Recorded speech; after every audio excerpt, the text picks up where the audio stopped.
Video was disseminated around the world. The family of Salim Shamali saw the video, they received it in an email. I'm sitting in an apartment of one of their cousins because their home had been destroyed in Shujaiya, and I had inadvertently met their relatives who had been summarily executed behind their home. One was shot after answering in the affirmative when soldiers asked him if he spoke Hebrew. My cousin decides to show me how much media attention Salim Shamali's death got. And that is really when the family broke. It was, I think, one of the only times I saw someone cry in the Gaza Strip. I asked Salim Shamali's 14-year-old younger brother, Wasim, just to describe him for me.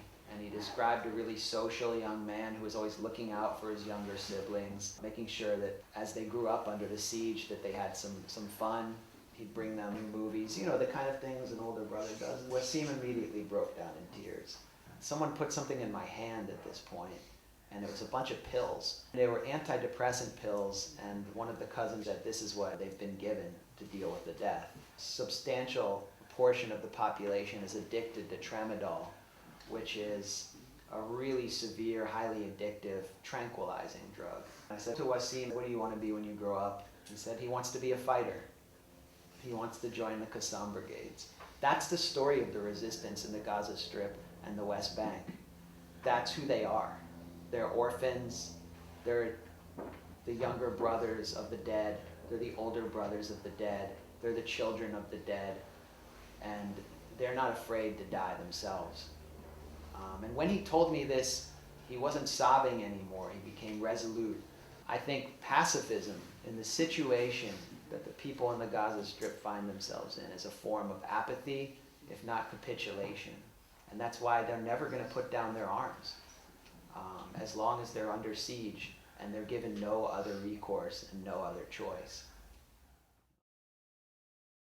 I went to Rafah and met people who had survived another invocation of the Hannibal Directive, who had attempted to flee to shelter at the Al-Najjar hospital, who had to flee that hospital after Israel threatened to bomb it. I met the lead doctor, Samir Holmes, at Kuwaiti Hospital, which has 20 beds as an OBGYN and dental clinic, who had to treat the wounded and dead who were evacuated from Al-Najjar, performing amputations in the hallways, on the floors, and in dental chairs, and who had to order ice cream coolers from local grocery stores to store the bodies of dead children.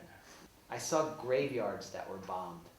Graveyards deliberately bombed with 2,000-pound bombs. Why bomb the dead? It's to destroy the memories of the living. Basha Tower fell, the oldest and most elegant residential tower in Gaza City.